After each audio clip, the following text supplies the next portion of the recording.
X-Tudo Caboquinho, com Orlando Câmara. Hoje é dia do X-Tudo Caboquinho com Orlando Câmara e faço aquela pergunta de sempre. Orlando, qual que é o sabor da coluna de hoje, hein? Olá, Rafael. Olá, Arthur. O sabor de hoje tem a ver com manter-se de pé, manter-se de cabeça erguida, saudável, vivo. Ao longo da coluna eu vou explicar melhor esse sabor. Mas eu queria começar a coluna com uma pergunta para quem nos ouve agora. O que o funcionário público do governo do estado e da Prefeitura Municipal de Manaus, seja ele concursado, efetivo ou comissionado, tem a ver, por exemplo, ou tem que se preocupar com o enfraquecimento do polo industrial de Manaus? À primeira vista, parece que não tem nada a ver. Parece que a questão do polo industrial de Manaus reside apenas lá no polo industrial, no Distrito 1 e 2 e em Manaus. Quando não é verdade isso. O governo do estado e a Prefeitura Municipal de Manaus pagam suas folhas a partir da arrecadação que eles têm das atividades praticadas no estado e na capital, e a principal delas é a produção industrial. Se o polo industrial de Manaus se enfraquecer, a arrecadação será menor e chegará a comprometer, inclusive, o pagamento da folha dos funcionários públicos estaduais e municipais. Explico. Existe uma lei no Brasil chamada Lei de Responsabilidade Fiscal, que criminaliza o gestor que comprometer a sua arrecadação a partir de um número X de folha. Existe um limite para você gastar com o pessoal. Hoje esse limite, ele é ajustado, por exemplo, à arrecadação atual. A arrecadação caindo, o governo do estado e a prefeitura, por força de lei, vão ser obrigados, por exemplo, a demitir. E de acordo com o tamanho dessa queda, pode significar que nós não teremos atualização salarial anual. Esqueçam da database.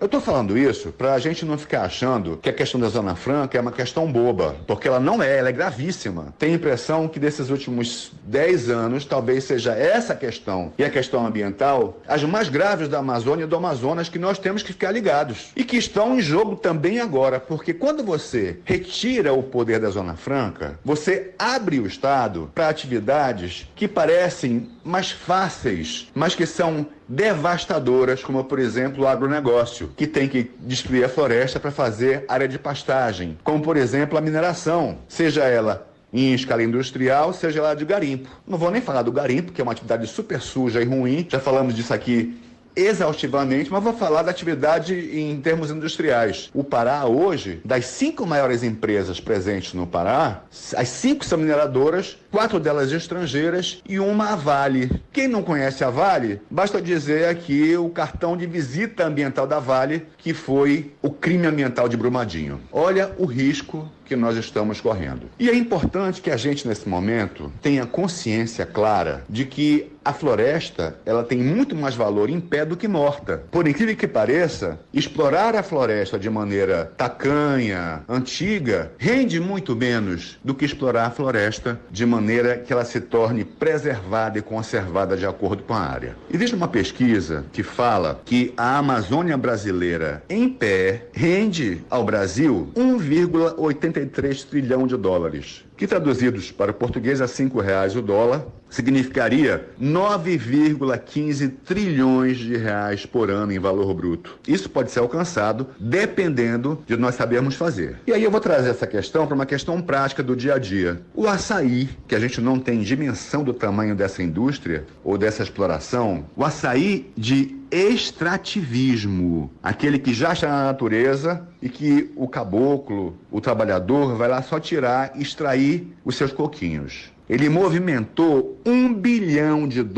na Amazônia, ajudando a manter a floresta em pé. A lucratividade, a rentabilidade do açaí por hectare ano, ela é muito maior que a produtividade, por exemplo, do gado mais produtivo da Amazônia, que só rende $100 por hectare ano. E ainda assim, é muito maior que a rentabilidade por hectare ano da soja, que é uma atividade que não tem nada a ver conosco e que também destrói bastante porque tem que ter área de plantio então tem muita queimada. O açaí, se usando o sistema de agroflorestagem da Embrapa, a lucratividade do açaí chega a $1.000 por hectare ano. Enquanto isso, a do gado é de $100 por hectare ano e a da soja de 200. Outro exemplo é o tucunaré. Exatamente, o tucunaré aqui do Amazonas. Quanto é que custa um tucunaré na feira? Eu dei uma pesquisada e está variando muito o preço do quilo, mas ele vai de R$10, R$12 até R$25 o quilo do tucunaré na feira. E ele nunca é o peixe mais demandado. O tucunaré vivo,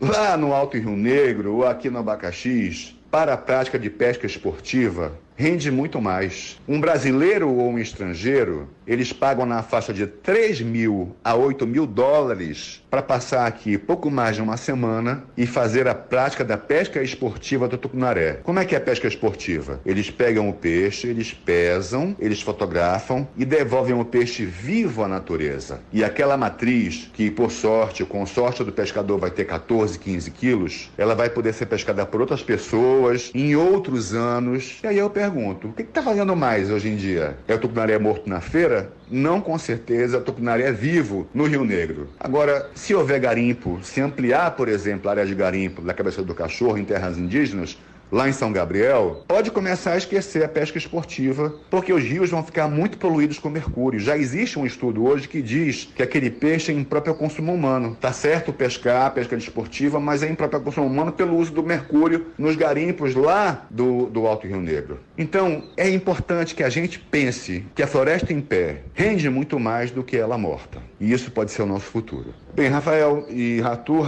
#pensa, o valor da floresta em pé é muito maior do que ela derrubada e morta. E a canção de hoje é em homenagem ao Festival Amazonas de Ópera, que começou na última sexta-feira, né? Eu já tive algumas vezes o prazer de assistir às óperas do Festival Amazonas de Ópera, bem montadas, sempre óperas significativas, não são qualquer coisa. E eu sugiro que o nosso ouvinte, se puder, é importante que ele vá, prestigie. É um espetáculo, em geral, maravilhoso e libertador. E hoje, por conta do Festival de Ópera, eu vou tocar a Marcha Triunfal de Aida, uma ópera de Verdi, uma ópera que seria, assim, em comparação, um blockbuster. Tem inclusive montagens de Aida que são em área descoberta, com cavalos, com biga no palco, enfim. Fiquem agora com o som de Verdi nessa belíssima área, a Marcha Triunfal de Aida.